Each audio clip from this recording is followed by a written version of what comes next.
not so white here. Look. Bad example. Ignore sweater dog people. A tote bag full of kale. You're killing me, lady. Okay, maybe this neighborhood is mostly completely insufferably white, but that's just the way things are here. It doesn't mean we're racist. I'm sure you're not, Ron, but the fact that so many suburbs are mostly white is no accident. It's the result of decades of racist federal policy that affect us to this day. Look. Hooray, games! What the heck kind of game is this? It's Settlers of the Suburbs, redlining edition. Cool! Little Donovan, you be green. Ron, you're red. All right, red, just like the name. Looks like I've got the advantage. No, you don't. See, in the 1930s, as part of the New Deal, FDR created loan programs to help Americans finance their homes. But to decide who got those loans, the government created color-coded maps in which green neighborhoods were good and red neighborhoods were bad. This practice became known as redlining. Because of these policies, if you lived in the green neighborhoods, it was super easy to get a home loan. All right, I can buy property.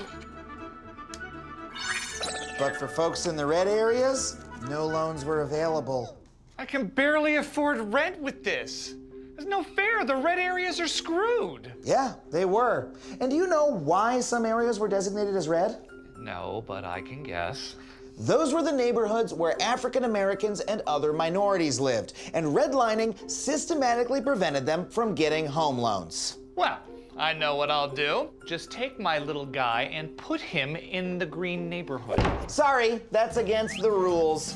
Early suburb developers like William Levitt instituted explicitly racist policies. Levittown homes must not be used or occupied by any person other than members of the Caucasian race.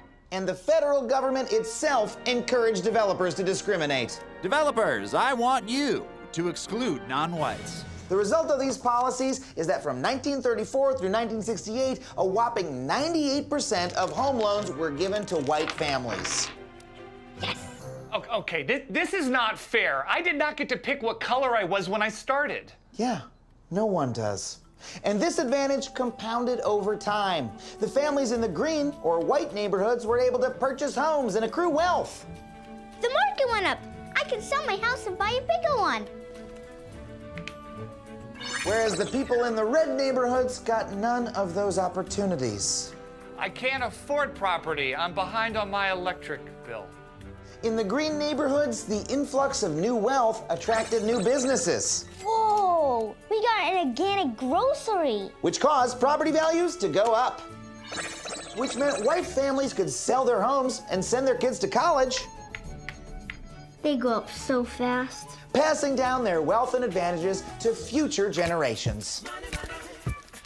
Meanwhile, the red neighborhoods had far less ability to build wealth, and many remained trapped in poverty. This game is rigged. Yeah, it was. That's why laws were eventually passed that made most of these discriminatory practices illegal. Great! Finally, I can move.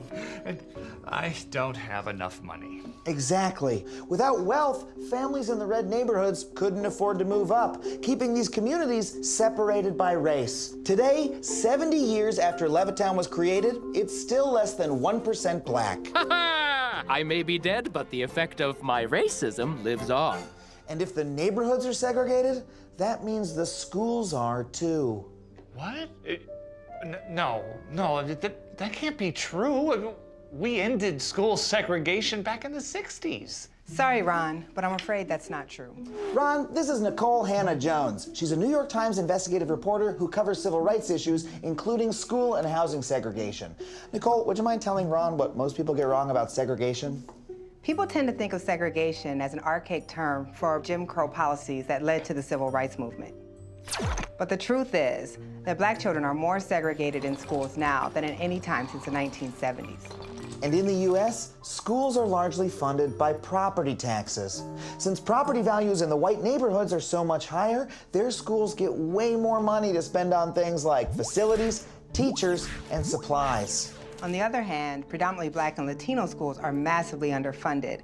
They're less likely to have AP, science, and math courses, and they're the least likely to have experienced and qualified teachers. The truth is, Lil Donovan doesn't just go to the best school, he goes to a segregated school. No. This is a direct result of decades of redlining policies enacted by our own government to build the suburbs. Highways that were built to make access to the suburbs easier for white Americans were often run right through Black middle-class neighborhoods, destroying them. People in the past were the worst. It's not just the past. Banks still regularly charge Black homebuyers higher rates on loans than they do white homebuyers, even when they have the same credit. Worst of all, Black and Latino home seekers still experience 4 million incidents of illegal housing discrimination every year. But, I mean, I didn't do any of that stuff. I'm not racist, and I worked hard to get this house. Of course, but without realizing it, you've also gotten a leg up from America's history of racist housing policies. The suburb you live in was built on a foundation of segregation, and we can't close our eyes to that. Hey, Adam here. If you like that, be sure to watch all new episodes of Adam Ruins Everything every Tuesday at 10 on True TV.